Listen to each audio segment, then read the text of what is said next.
Ligne directe et votre quotidien à la loupe de 8h à 9h sur la première. Bonjour tout le monde, en radio et en télé, bienvenue dans Ligne Directe, votre émission qui se pose les questions qui nous concernent tous. Aujourd'hui est déjà le 11e jour de confinement de la population sur le territoire. À ce stade, que savons-nous sur le coronavirus? À quoi sert le confinement? Comment se propage ce virus? Comment s'en prémunir? Qui sont les personnes à risque? Voilà, entre autres, les questions que nous poserons à nos invités. Le docteur Gaz Brunel, elle est médecin généraliste volontaire à l'ADAS. Nous aurons aussi Oliver Kesteman, lui, il est chef de service de médecine polyvalente du pôle santé du Nord, et le docteur Guedel Nicolas, qui est médecin généraliste. Et pardon David, vous disiez tellement bien tous ces noms, toutes ces fonctions que j'en ai oublié la suite.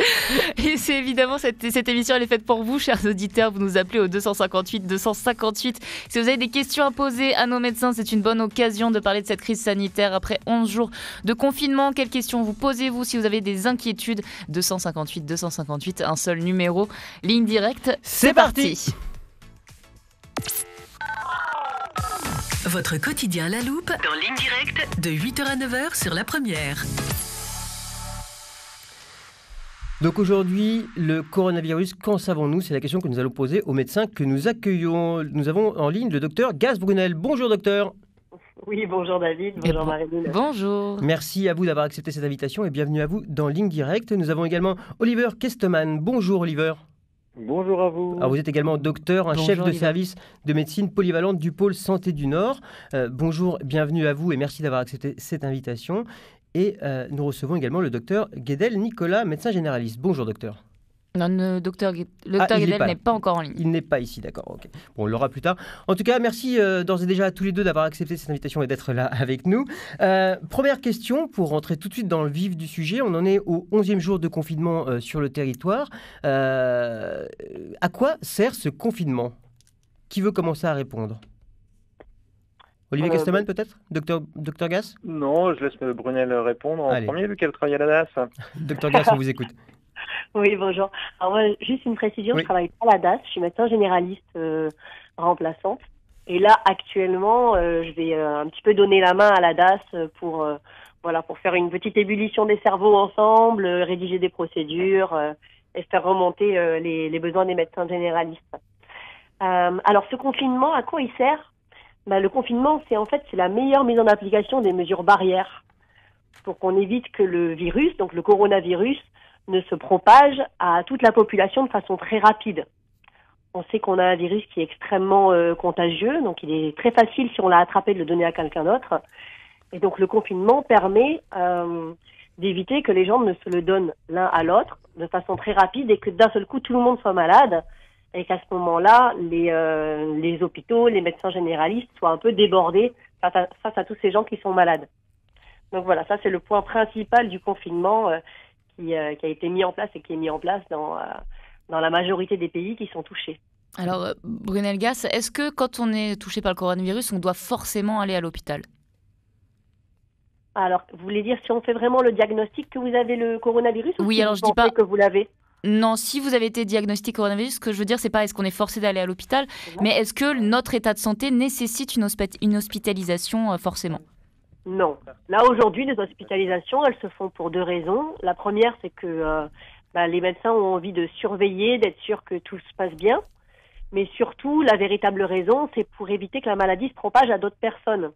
En fait, si vous avez attrapé la maladie et que vous restez chez vous, vous pouvez bien sûr quand même contaminer votre famille. Si c'est pas possible pour vous de rester dans une chambre, enfermé dans votre chambre pendant 15 jours, utiliser votre salle de bain uniquement pour vous, c'est quand même pas évident à mettre en place. Donc pour l'instant, l'hospitalisation, c'est pas vraiment pour des raisons de santé, c'est plus pour des raisons de protection des autres. Merci. Très bien. On va tout de suite accueillir le docteur Guedel Nicolas, médecin généraliste, qui nous a rejoint. Bonjour docteur Guedel. Bonjour à tous. Bonjour. Merci et bienvenue à vous de nous avoir rejoints. Donc on a commencé à présenter un petit peu à quoi servait et qu'est-ce qu'était le confinement. Qu'en est-il aujourd'hui après 11 jours de confinement? Est-ce que vous estimez que c'est une bonne solution et est-ce qu'il est bien géré? Alors le confinement, c'est une mesure qui a permis d'arrêter quasiment la diffusion du virus au niveau de la population calédonienne. Donc oui, ça a très bien marché. et bravo aux Calédoniens d'avoir réussi cet exploit. Ça a permis effectivement d'arrêter la diffusion du virus qui permet aux médecins de se préparer. C'est ça qui est important, c'est-à-dire que le virus risque de diffuser dans les populations, mais actuellement, on est plus prêt qu'il y a 15 jours qu'avant. Voilà. Et Olivier Casteman, vous êtes, je le rappelle, chef de service de médecine polyvalente au pôle santé du Nord.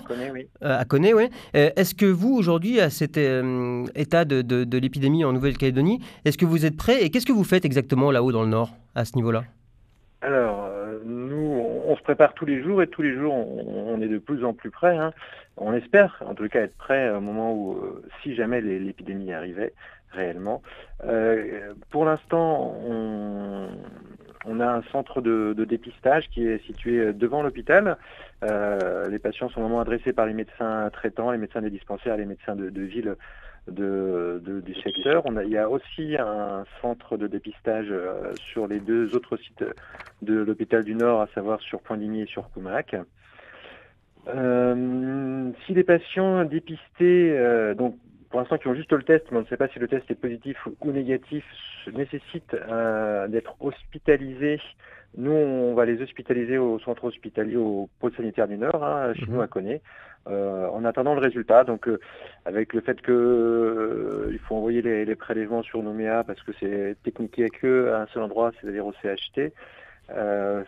On peut garder des patients chez nous entre 24 et 48 heures en attendant le résultat en fonction des horaires des navettes.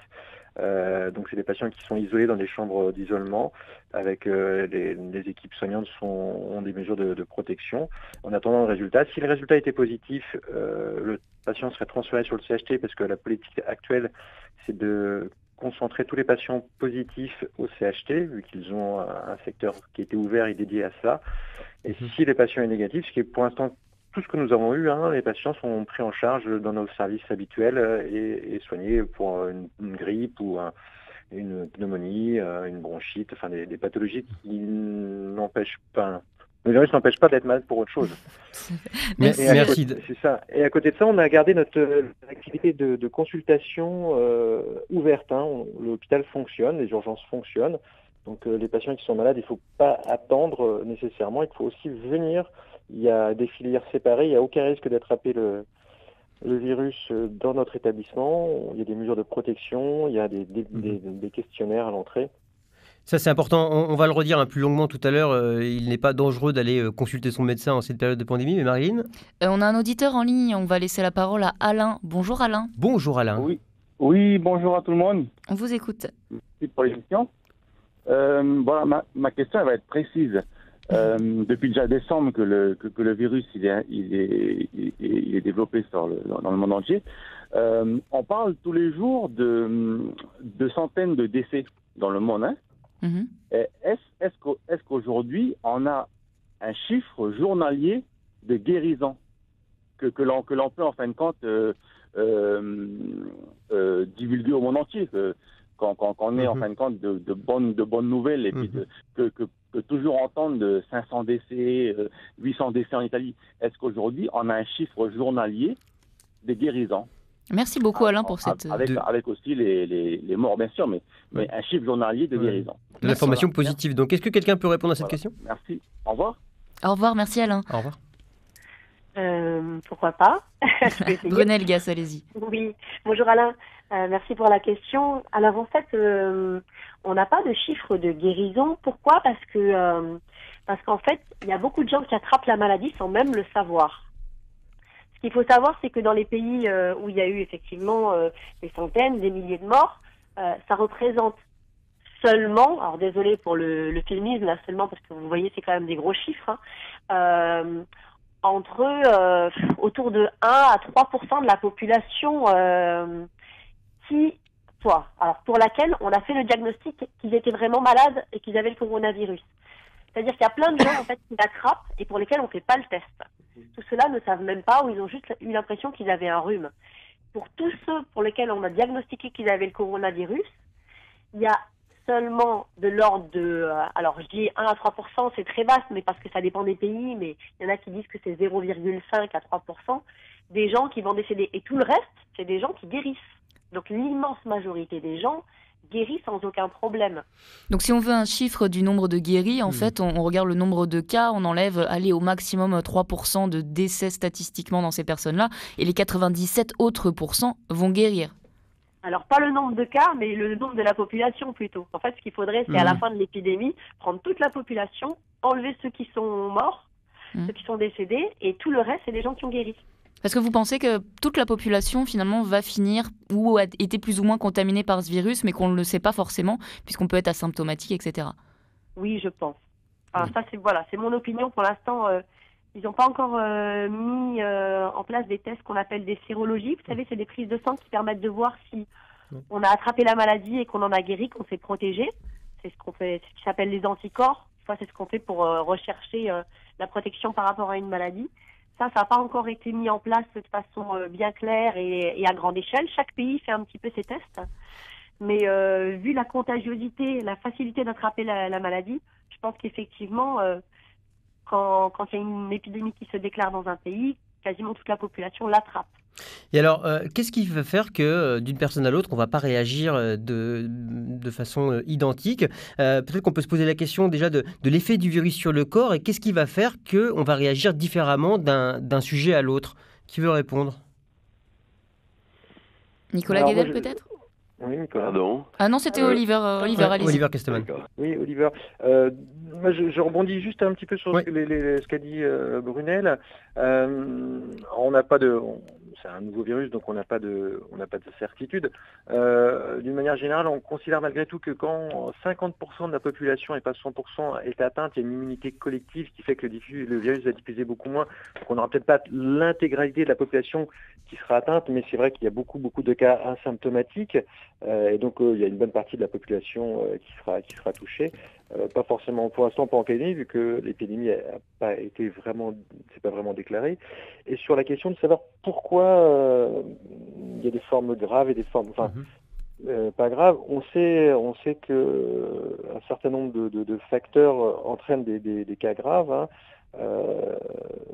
L'hypertension artérielle, le diabète, l'obésité, tous les patients qui ont des problèmes respiratoires chroniques sont des sujets qui risquent de faire des formes graves. Pas forcément, mais ils ont plus de risques en tous les cas que d'autres patients. Et par contre, on n'a pas encore la compréhension complète de la pathologie du virus, de comment il attaque l'organisme, ce qui fait que on ne comprend pas, par exemple, pourquoi il y a eu quelques cas sévères, graves chez la population jeune, parce qu'un autre critère, c'est effectivement l'âge. Hein. Il y a une courbe assez linéaire. Plus on est âgé, plus on a de risques de faire une forme grave. Très bien, merci Dr Casteman. Donc, je rappelle, vous êtes chef de service de médecine polyvalente du pôle Santé du Nord. Nous avons également le Dr Gaz Brunel, médecin généraliste volontaire à la DAS, et le Dr Guédel Nicolas, médecin généraliste. Et nous attendons vos questions, vos témoignages, etc. au 258 258. Oui, alors pour rebondir sur ce que vient de dire Dr Oliver Casteman et Dr Brunel Gas, est-ce que c'est pas une bonne chose que la population finalement soit immunisée et attrape la maladie pour envisager une sortie de cette épidémie, une sortie de crise, puisque si on est immunisé, on empêche le virus de circuler? Il y a deux politiques différentes. Hein. Soit on essaye d'empêcher la population d'être atteinte, soit on laisse la population... ce qui est difficile dans le temps, on ne sait pas combien de temps l'épidémie mondiale va durer, donc on n'est pas certain de pouvoir protéger la Calédonie pendant des semaines et des mois. Est-ce qu'on pourra tenir dans ces cas-là un confinement sur plusieurs mois? C'est pas toujours évident. Ça, c'est des décisions purement politiques. Après, le confinement sert aussi à étaler, en métropole par exemple, à étaler le pic pour pas qu'il y ait trop de patients malades en même temps et pas de patients avec des formes sévères en même temps, ce qui déborderait les capacités des hôpitaux. En Angleterre, ils ont au départ eu une politique différente en disant on va effectivement jouer sur l'immunité collective, on va laisser tout le monde être malade. Malheureusement, il y a eu un rebond après avec un nombre de patients hospitalisés et de patients du coup décédés très très importants qui ont fait que les capacités hospitalières de la Grande-Bretagne ont été dépassées.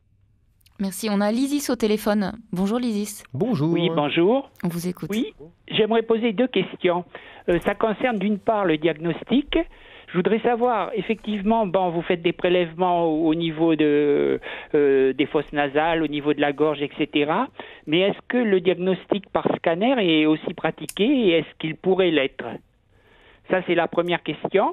La deuxième question, il y a une personne donc qui a été déclarée guérie et qui a été renvoyée dans son foyer. Néanmoins, vous préconisez quand même certaines précautions. Ça veut dire qu'il y a peut-être possibilité que la personne ait encore le virus, même s'il n'est pas contagieux. Voilà les 2 questions que je voulais vous poser. Merci Lysis, on va y répondre tout de suite. Alors la première question pour nos médecins, c'était est-ce qu'il est possible de faire un diagnostic par scanner ? Je peux répondre, Oliver. Donc, Oliver Castellman, chef de service de médecine polyvalente dans le Nord. Oui. Allez-y. Médecin avant tout. Hein. Médecin. Voilà, on va simplifier. Ça marche. Ouais. Ce sera plus simple, oui.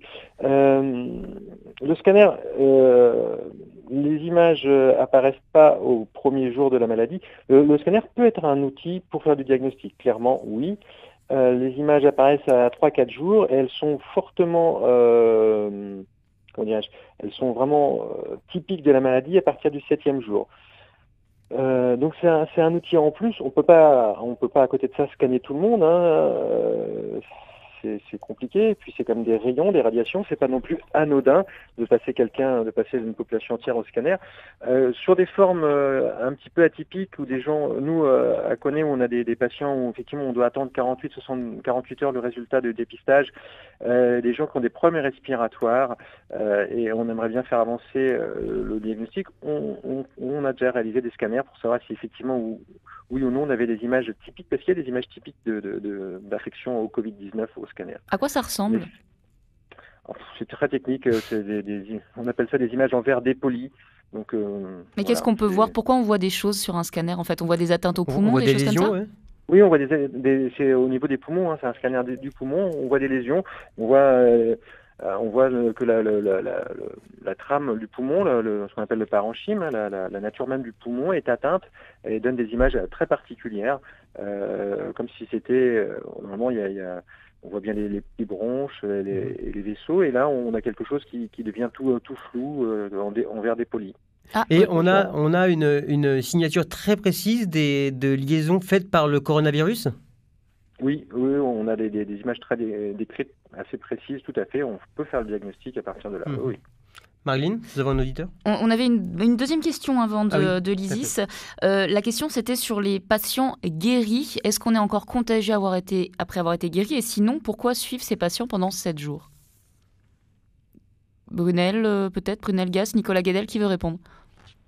Je veux bien. Par rapport à la guérison, là, pour l'instant, on considère que quelqu'un est guéri et parce qu'il n'a plus de symptômes depuis au moins... Alors, symptômes, c'est-à-dire plus de signes, plus de toux ou plus de fièvre, ou les symptômes qu'il avait au début, il n'en a plus depuis au moins 48 heures. Là, je sais qu'à l'hôpital, ce qu'ils font aussi, ce sont des vérifications avec les prélèvements. Donc, le même test qu'on fait pour le dépistage, les tests sont refaits pour être sûrs qu'ils sont bien négatifs. Donc, on ne trouve plus le virus au niveau du nez ou au niveau du fond de la gorge. Maintenant, on n'a pas une certitude sur le fait qu'il n'y ait pas encore un tout petit peu de virus qui circule. On appelle ça, nous, la charge virale. C'est-à-dire qu'au début, il y a un petit peu de virus, ensuite, il y en a de plus en plus, et ensuite, ça rediminue.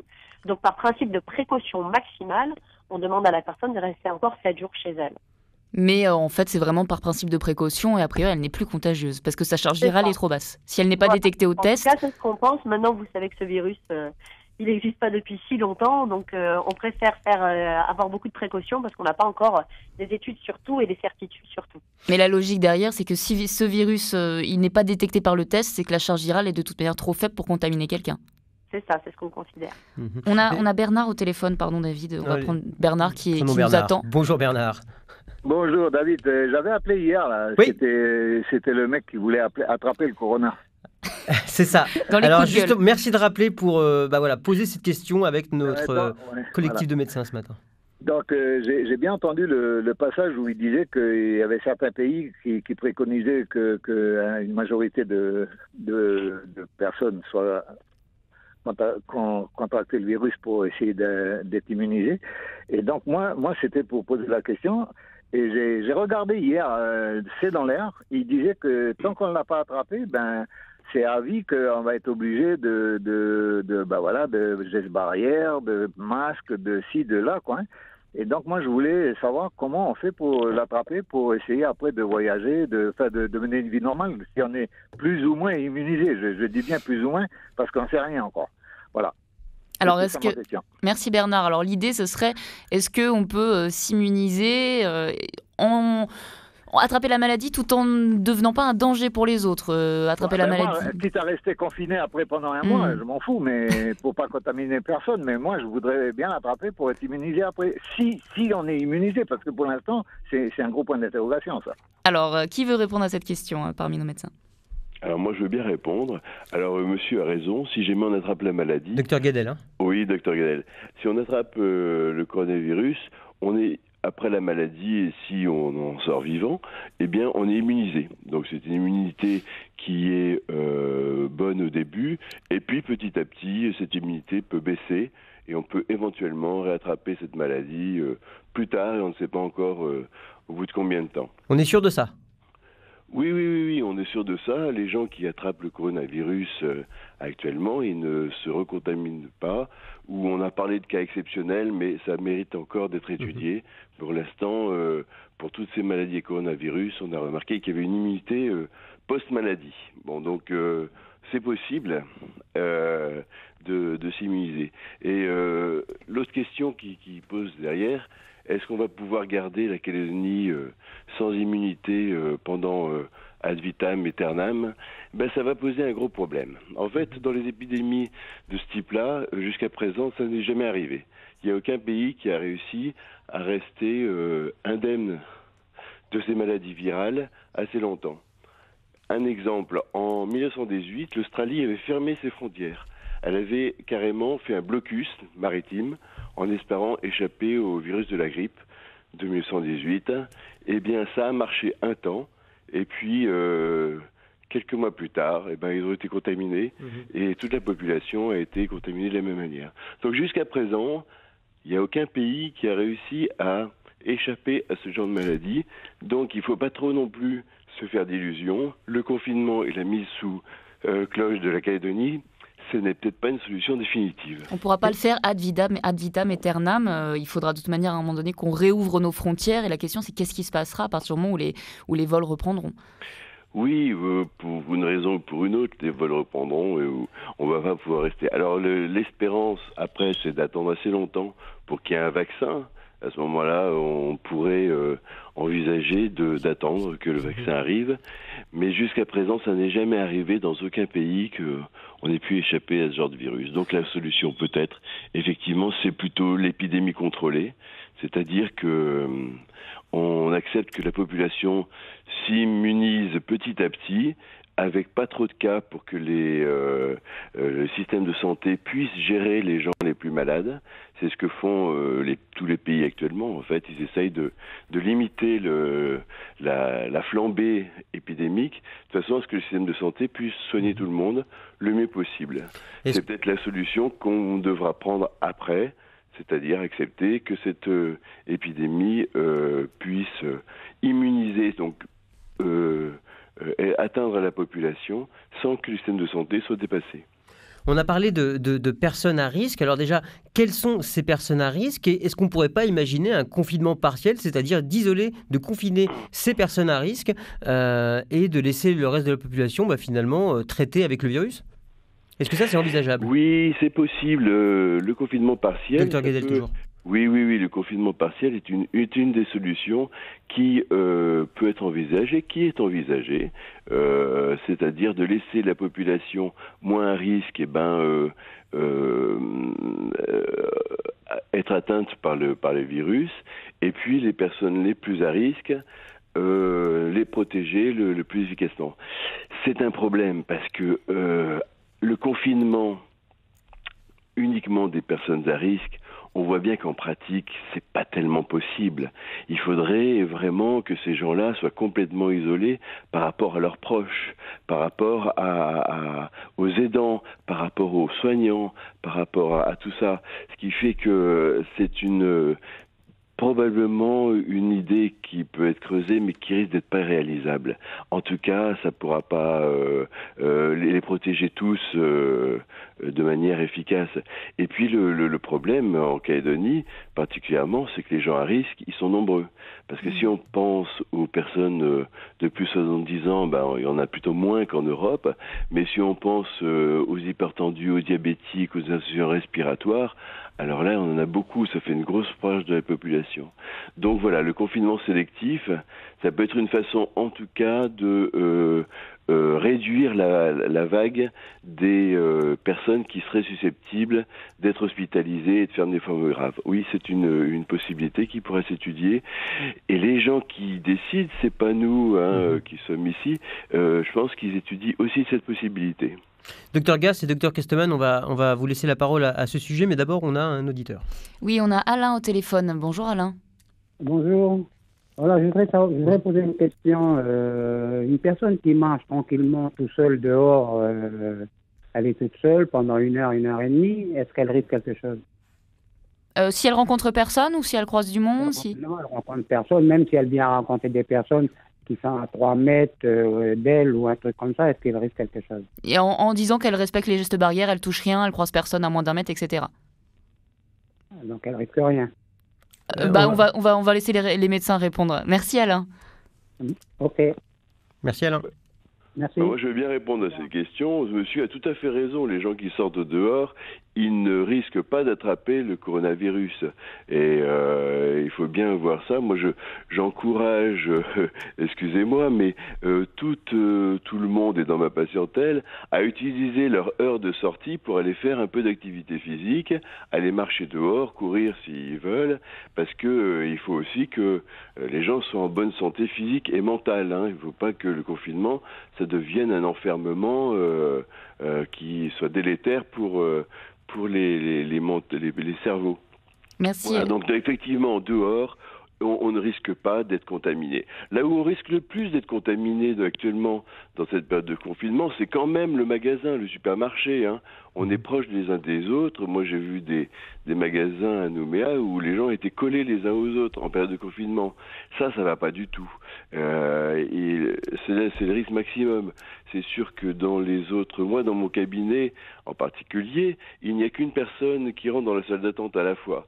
Les gens, ils sont priés d'attendre dehors parce qu'il y a de la place. Et puis quand la personne qui attend est rentrée dans le cabinet, il y en a une autre qui rentre. Donc là, il n'y a pas de risque. Le risque, c'est les autres, c'est les gens à qui on parle. Alors il faut bien comprendre dans ces mesures qui sont parfois un peu tellement restrictives. C'est-à-dire 1 heure, 1 kilomètre, mais pourquoi 1 kilomètre et tout ça? En pratique, ces mesures, il y en a qui sont utiles pour éviter la contamination, et il y en a qui sont utiles pour faciliter le travail des forces de l'ordre, pour faire respecter les règles. Voilà, c'est ça qu'il faut comprendre. Parce que 2 kilomètres, ça change rien pour 1 kilomètre à titre individuel. La personne qui se balade, ça change rien. Sauf que c'est bien que l'humain va vers l'abus et du coup il y a des mesures de restriction qui permettent aux forces de l'ordre de mieux contrôler tout le monde. Voilà, c'est ça le but. Merci Nicolas Guedel. Est-ce que Brunel Gass ou Oliver Kesterman, vous voulez réagir à ce qui a été dit, à tout ce qui vient d'être dit? Non, je suis assez d'accord. Excusez-moi. Je parle, Brunel. Allez-y Brunel, docteur Gass, on vous écoute. Allô? Ah, on vous entend plus. Non. Allez-y. Si, c'est bon, c'est bon, vous êtes revenu. Je disais, il y a une question à laquelle on n'a pas répondu. Quelqu'un demandait qui étaient les personnes vulnérables. Oui. Les personnes à risque, oui. Voilà, alors oui, on les appelle les personnes à risque, les personnes vulnérables, il y a différentes appellations, juste pour que les gens le sachent. Donc effectivement, on a parlé de l'âge, on pense que l'âge, à partir de 70 ans, ce sont des personnes qui sont plus à risque de faire une forme grave. Ensuite, il y a les diabétiques qui ont un diabète qui n'est pas équilibré. Toutes les personnes qui ont des maladies cardiaques et avec une insuffisance cardiaque, donc un cœur qui marche pas bien. Les maladies respiratoires, les gens qui ont des traitements et qui prennent tous les jours par rapport aux poumons. les gens qui ont des reins qui ne fonctionnent pas bien au point d'être dialysés, donc d'avoir besoin d'utiliser un filtre qui est artificiel pour nettoyer le sang. L'obésité aussi, c'est un facteur de risque. Et je pense que je n'en oublie pas. On considère quand même dans les personnes vulnérables les femmes enceintes à partir du 3e trimestre de grossesse. Pour l'instant, d'après les différentes études et les chiffres qu'on a, on ne voit pas de problème particulier, mais on considère quand même que ce sont des personnes à protéger, parce qu'une femme enceinte qui tombe malade, même si c'est juste pour attraper l'équivalent d'une grippe, si elle est au 3e trimestre de grossesse, ça peut entraîner des contractions, ça peut être un peu gênant par rapport au terme de la grossesse. Et est-ce que parmi ces catégories de personnes, est-ce qu'il y a il y a certaines catégories qui peuvent se prémunir de sortir de cette case personne à risque? Et si oui, comment? Alors, moi, je considère qu'effectivement, là, parmi les mesures, les gestes barrières, les mesures de confinement, tout ça, c'est essentiel. Mais ce qui est aussi essentiel, c'est que les personnes réalisent qu'à partir d'aujourd'hui, elles peuvent aussi faire des choses pour améliorer leur santé. Alors, pour ceux qui sont déjà malades, donc les gens qui ont des problèmes respiratoires, cardiaques, déjà, la première chose à faire, c'est de surtout pas arrêter son traitement et de contacter son médecin si on a l'impression qu'il y a quelque chose qui va pas bien. Et puis, c'est d'essayer de faire tout ce qu'on vous matraque depuis des années pour améliorer votre système votre état de santé. Donc, c'est bouger plus, manger moins, attention au sel, attention à l'alcool, attention aux boissons sucrées. Là, c'est le moment ou jamais d'appliquer à la lettre ces changements-là qui sont essentiels pour que votre corps soit dans le meilleur état possible. Je vous ai dit tout à l'heure, les diabétiques qui ont un diabète qui n'est pas équilibré, donc qui ont trop de sucre dans le sang, ceux-là, ils sont plus à risque que les autres. Maintenant, un diabétique qui a son diabète qui est bien équilibré, qui fait bien attention à l'alimentation et au fait de bouger, c'est quelqu'un qui pourrait s'en sortir tout à fait comme un autre, d'accord? Donc ça, c'est vraiment des messages essentiels. Je dis ça notamment parce que, bon, j'avoue, j'ai un peu vu les gens au magasin aussi qui faisaient leurs courses et qui achetaient du Tulem, du Coca. Je pense que cette pandémie, elle nous fait peur, elle nous fait mal, voilà, parce que c'est difficile les mesures qu'on a à mettre en place à la maison, on est inquiet, mais il faut aussi que ça soit une secousse qui nous mobilise, qui nous motive à mettre en place des changements qu'on doit faire. Et par exemple, voilà, je parle aussi du tabac, tout ce genre de choses. Donc les personnes qui sont vulnérables, elles peuvent dès aujourd'hui se dire, allez, à partir de maintenant, j'essaie d'améliorer mon état de santé. Merci beaucoup, Dr Gass. On a Romain au téléphone. Bonjour, Romain. Bonjour. Oui, bonjour. J'aurais une question pour les médecins. On entend aujourd'hui parler en France de scandales sanitaires par rapport au manque chronique de masques, à la fois pour le milieu hospitalier et à la fois pour la population civile. On sait aujourd'hui que plusieurs pays européens ont imposé le port de masques dans les lieux publics pour éviter les contaminations de personnes saines, de personnes contaminées mais non asymptomatiques vers des personnes saines. La France traîne à mettre ces mesures en place et j'aimerais savoir si en Nouvelle-Calédonie on a des stocks de masques suffisants et s'il y a des réflexions en cours pour imposer le port de masque en lieu public pour justement que dans les magasins, les gens ne se contaminent pas entre eux. Merci beaucoup, Romain. Alors, les médecins présents au téléphone aujourd'hui ne sont pas des personnes qui sont dans la stratégie gouvernementale de la DAS, mais est-ce que vous avez des éléments de réponse déjà à donner? Moi, j'en ai. Docteur Gass, on vous écoute. Je viens de la parole parce que je parle beaucoup. Allez-y, a priori, on vous laisse la parole. Ouais. Docteur Gass, on vous écoute. D'accord. Alors, les masques, donc vous avez parlé du stock. Effectivement, le stock est insuffisant et ça, on ne va pas vous mentir. Ça concerne la Calédonie, ça concerne la France, ça concerne tous les pays dans le monde. En fait, les usines ont beaucoup travaillé pour faire des masques et maintenant tardent à se remettre à flot pour faire la quantité de masques qui est gigantesque, qui est nécessaire pour les soignants et pour les personnes malades. Sachant qu'il y a aussi des pays qui fabriquent des masques, mais dont on n'est pas sûr de la qualité. Ce qui est important quand même pour les autorités sanitaires, c'est d'être sûr que les masques aient une protection suffisante. Et pour ça, il y a des normes de qualité à respecter. Donc ça, c'est un premier point par rapport au stock de masques. Effectivement, il est insuffisant. Vous avez probablement entendu qu'il y a là une commande de masques qui a été faite. Donc on va avoir normalement à peu près 1 million de masques qui devraient arriver sous peu. 1 million de masques, ça part très vite. Si on considère qu'un masque, notamment le masque chirurgical, c'est des masques rectangulaires. Un masque chirurgical doit être utilisé 4 heures et pas plus. au bout de 4 heures, il est saturé par la respiration, l'humidité qu'il y a dans la respiration, et donc il n'est plus efficace, il ne fait plus son rôle de filtre. C'est pour ça que mettre un masque pour mettre un masque, ça ne sert pas forcément à grand-chose, voire ça peut être un peu dangereux. Pourquoi ça peut être un peu dangereux? Parce qu'on a tendance à le tripoter et donc à se toucher le visage? Voilà, ce genre de choses. C'est-à-dire que soit on pense qu'on est protégé et en fait on ne l'est pas parce qu'il ne filtre plus, soit porter un masque pendant une journée entière sur le visage sans le toucher, c'est quand même très compliqué. Donc les gens le touchent. En faisant ça, potentiellement, s'il y a du virus sur le masque, ils vont le mettre sur la main et ensuite la main va aller se balader. Maintenant, il faut que vous ayez une information par rapport au masque chirurgical, le masque rectangulaire là. Il protège en réalité la personne qui ne le porte pas.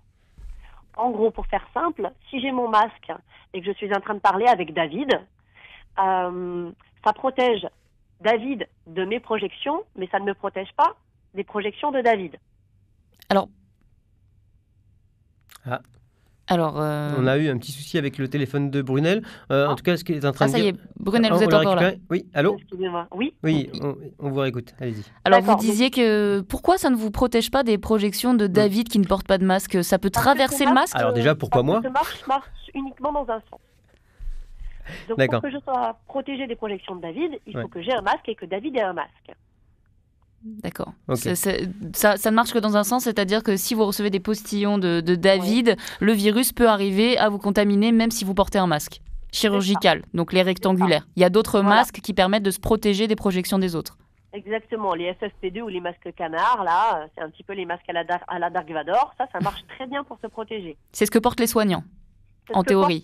C'est ce que portent uniquement pour l'instant les soignants qui sont vraiment à risque de se rapprocher de la bouche des gens qui ne peuvent pas mettre de masque. Donc ça va être les dentistes, ça va être les ORL ou les réanimateurs qui doivent faire des intubations, donc vraiment se rapprocher de la bouche des personnes. Les soignants, les médecins, il y a vraiment un désir de pouvoir avoir aussi ces masques canards, là, ces masques qui protègent très bien.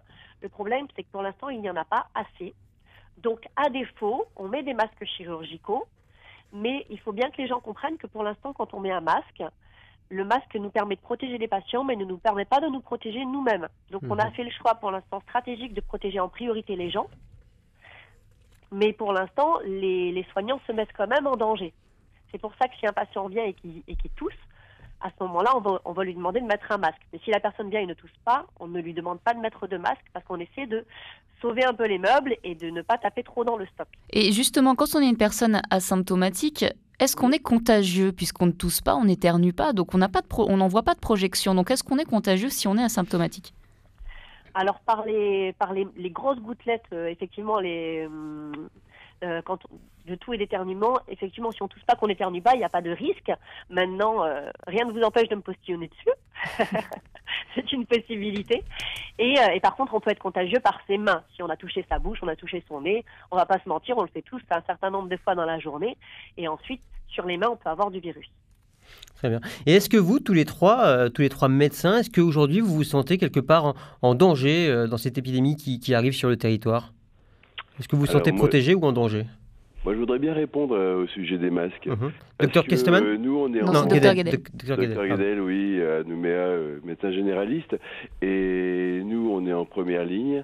C'est-à-dire qu'on est censé souvent recevoir les gens qui sont susceptibles d'être porteurs du coronavirus. Et nous, on n'a pas les protections qui nous permettent de ne pas être contaminés.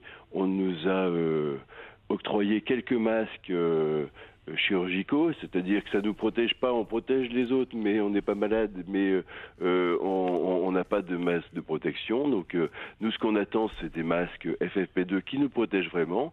On veut pouvoir être protégé dans notre activité parce que on peut recevoir des gens qui sont contaminés. En tout cas, c'est nous qui sommes les premiers à les recevoir.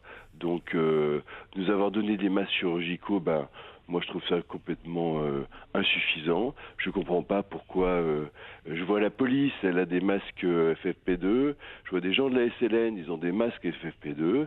Je veux pas faire le jaloux, mais il y a une incohérence à ce que ces gens aient des masques FFP2 et pas les soignants de première ligne. Donc ça, la première chose. Ensuite, sur la catégorie des masques, entre le masque FFP2 qui protège assez bien, il protège bien parce qu'en fait, il n'y a pas beaucoup de fuite entre le masque. Et le masque chirurgical, il protège, il permet effectivement, quand on tousse, les postillons restent dans le masque. Par contre, l'air qui rentre passe beaucoup sur le côté. Et c'est pour ça qu'il n'offre pas une protection exemplaire pour la personne qui le porte, parce que on voit bien que la respiration, l'air, si l'air est aérolysé, si le virus est aérolysé dans l'air, il passe sur le côté et on le respire. Voilà. Et ensuite, il faudrait aussi parler des masques en tissu, parce que c'est un sujet qui est intéressant. Peut-être qu'il y a un auditeur qui va poser la question. Eh ben, le masque en tissu, il n'y a pas beaucoup d'études qui nous disent à quel point c'est protecteur. Faut dire que les études souvent sont menées dans des milieux hospitaliers, donc on demande au masque d'être vraiment efficace. Quoi qu'il en soit, le masque en tissu offre quand même une protection. Alors surtout la protection, comme le masque chirurgical, ça protège si vous êtes malade, vous mettez un masque en tissu, ça évite que vous postillonnez et que vous mettiez le virus dans l'air. Ça protège un peu les autres. Et pour ce qui est de la protection personnelle, on ne peut pas l'estimer vraiment. Sûrement, c'est mieux que rien, ça c'est sûr. Les études sont pas très concordantes, mais quand même, c'est beaucoup mieux d'avoir un masque en tissu que rien du tout. C'est peut-être assez proche du masque chirurgical, peut-être un peu moins bien, on ne sait pas, mais dans l'ordre, c'est le FFP2 qui protège bien celui qui le porte, et ça devrait être surtout les soignants. Et ensuite, tout le masque chirurgical, c'est pour la population générale qui n'a pas un risque particulier, ou certaines professions peut-être qui ont un risque. Et puis le masque en tissu, quand on a un masque chirurgical, ça peut être une bonne solution pour éviter la diffusion. Actuellement, on n'en est pas dans la période non plus où on doit éviter dans la diffusion. Le virus ne circule très peu. On est en train de se préparer. Il faut se préparer. Mais là, on n'en est pas de mettre actuellement une obligation de masque alors que il n'y a pas de virus du Covid dans l'air, ça serait un petit peu excessif. Il faut aussi être raisonnable dans les mesures. Merci. Et la dernière chose, c'est aussi, la protection du masque, c'est aussi ce qu'on en fait. Si on baisse son masque pour parler, comme on le voit tellement souvent, eh bien, ça ne sert strictement à rien. En mettant les doigts sur le masque. Et puis, voilà, donc un masque, ça se porte en permanence, c'est très gênant, on parle à travers, et effectivement, on doit le garder dans les endroits, surtout les endroits intérieurs. Moi, j'ai vu sur la promenade Père-Vernier un couple se balader avec leur masque chirurgical, même un FFP2, sur le nez. C'est hallucinant, ça ne sert strictement à rien. L'air n'est pas contaminé. Et je ne comprends pas comment c'est possible. D'ailleurs, ils ont des FFP2 qui devraient être réservés. Mais enfin bon. Merci de ces précisions, docteur. Quand vous êtes dehors ou chez vous, il n'y a pas de masque, sauf si vous avez quelqu'un de malade. Et par contre, quand vous êtes dans les lieux confinés, oui, le masque sert à éviter que les virus se contaminent l'air, quoi. Merci, docteur Guedel. On a Georges qui attend pour poser une question. Bonjour, Georges. Bonjour. Bonjour. Bonjour. C'est par rapport à votre réponse que vous avez dit tout à l'heure pour les heures de sortie. Là. Je pourrais avoir plus d'informations. Ça veut dire que il y en a un enfant de moins de 3 ans. Est-ce qu'on peut aller se promener plus de 1 km? On n'est pas obligé de respecter les distances de promenade, quoi. Alors, Georges, vous avez un enfant de moins de 3 ans et votre question, quelle est-elle? Si vous devez respecter les gestes barrières? C'est juste pour les heures de sortie, pour se promener à pied en poussette. Et on peut se promener comme ça 1 kilomètre ou plus d'1 kilomètre, c'est pour savoir si je ne serai pas sanctionné ou... Alors pour sortir, Georges, vous devez vous munir de votre autorisation de déplacement et vous avez le droit de sortir, alors sur les nouvelles autorisations, vous avez le droit de sortir accompagné de votre enfant puisque si vous vivez au même endroit pour 1 heure à moins d'1 kilomètre avec les personnes du même foyer. Ok. Voilà, mais il faut votre autorisation, il faut la signer, il faut la dater, il faut mettre l'heure. Ah ok. Ah ben c'est bon. Et il me semble qu'il en faut un pour votre enfant. Est-ce que les médecins qui peuvent me confirmer cette question? Non. Non. À mon avis, non, il n'en faut pas un pour l'enfant, parce que l'enfant, il fait partie de l'adulte, donc non, il en faut un pour l'adulte, et si son enfant est avec lui, c'est normal. Voilà, donc Georges, vous pouvez faire votre sortie avec votre enfant. Mais il faut, comme vous avez dit, il faut un aussi pour l'enfant, non, pas la peine. Non, a priori, non, juste pour vous, s'il a moins de 3 ans, juste pour vous. Voilà. Mais c'est bien à 1 kilomètre du domicile. Moi, je vois des gens, excusez-moi, je reviens toujours à ça, ils prennent leur voiture, ils vont à la promenade, et puis ils arrêtent leur voiture et ils font leur balade. Bah, eux, je suis désolé, mais ils sont pas dans la règle. Je sais pas si la règle est bonne, mais la règle, ils peuvent pas prendre leur voiture pour aller se balader là où ils veulent se balader. C'est 1 kilomètre de son domicile. Donc, c'est ça. On peut s'éloigner d'1 kilomètre de son domicile pour aller faire ses courses. Voilà, ça c'est la seule, parce que les courses sont pas forcément à 1 kilomètre et on prend sa voiture et on va faire ses courses et on rentre. Mais pour ce qui est de la sortie quotidienne, qui est de 1 heure et que à nouveau j'encourage tout le monde à faire, et bien c'est 1 heure et c'est à 1 kilomètre de son domicile. Ça permet de visiter son quartier, souvent qu'on ne connaît pas, et voilà, c'est pas désagréable. Et alors, ça sera la dernière question. Merci, Dr Gadel. Une dernière question, parce qu'on arrive déjà quasiment à la fin de cette émission. Mais est-ce qu'aujourd'hui, vous ressentez une certaine inquiétude, vous, médecins, à travers le pays, pour venir consulter comme on le ferait d'habitude? Est-ce qu'aujourd'hui, les gens ont un peu peur, ils sont un peu plus réticents à venir voir leur médecin en cette période? Dr Oliver Kesterman, peut-être, pour le Nord. Oui, pour le Nord. Pour le Nord, clairement, oui. D'ailleurs, ça nous inquiète pas mal parce qu'on se dit que les gens qu'on devrait voir consulter normalement, on ne les voit pas et on va les voir arriver dans des formes plus graves et plus décompensées que ce qu'on aimerait. Comme on a gardé le secteur d'activité de consultation qui est ouverte là sur le pôle sanitaire de Koné avec une entrée qui est totalement à l'opposé du centre de tri, donc il n'y a vraiment pas de risque d'attraper le Covid. Les patients qui rentrent ont un questionnaire et il y a une infirmière qui les accueille, qui est avec du gel, pour pas qu'ils puissent se contaminer ou contaminer d'autres personnes. Donc on a sécurisé complètement cette filière-là, mais on constate clairement qu'il y a une diminution drastique, énorme des gens qui viennent consulter, ce qui nous inquiète. Il n'y a pas de raison que les gens soient moins malades aujourd'hui qu'hier à cause du Covid. Et donc ça veut dire que les gens se cachent un petit peu chez eux parce qu'ils ont peur. Et que malheureusement on risque de les voir arriver un peu plus tard avec des formes plus sévères d'autres pathologies que le Covid. Donc si on est malade, on continue à les consulter. Il faut, tout à fait. Comme d'habitude. Les cabinets sont absolument vides. Et moi, je pense que si on était en pleine épidémie de coronavirus, peut-être que les gens devraient se méfier de ne pas aller chez leur médecin. Mais là, actuellement, il faut que les gens consultent quand ils sont malades, parce que on fait des filières tout à fait sécurité. On a beaucoup moins de risques d'attraper le coronavirus dans le cabinet du médecin qu'au supermarché ou ailleurs. Et donc voilà, donc il faut que les gens consultent quand ils ont besoin. Il n'y a pas raison de rester terré chez soi si on est malade. Docteur Gass, à ce sujet, ce sera la conclusion de l'émission. Vous avez quelque chose à rajouter? Oui, je voudrais juste rajouter, pour les personnes qui sont malades, la meilleure chose à faire, c'est d'appeler son médecin. Parce que les médecins ont changé souvent leur emploi du temps pour permettre effectivement que les gens qui toussent ou qui ont la fièvre viennent sur certains créneaux horaires et que ceux qui viennent pour autre chose viennent sur un autre moment de la journée, avec des prises de rendez-vous pour éviter qu'il y ait beaucoup de gens dans la salle d'attente. Donc les médecins ont vraiment mis en place les normes de sécurité maximales pour éviter que les gens ne tombent malades en venant chez le médecin. Donc je rejoins mes confrères en disant que si vous êtes malade, n'hésitez pas, appelez votre médecin pour savoir quand est-ce que vous pouvez le voir. Eh bien voilà, merci beaucoup d'avoir été avec nous tous les trois. Je rappelle, Dr Gaz Brunel, médecin généraliste volontaire à la DAS, Oliver Kesterman, chef de service de médecine polyvalente du pôle santé du Nord, et Dr Guedel Nicolas, médecin généraliste à Nouméa. Merci beaucoup à tous les trois. Merci à vous. Bonne journée. Bonne journée. Très bientôt. Au revoir. Au revoir. Eh bien voilà, Marilyn.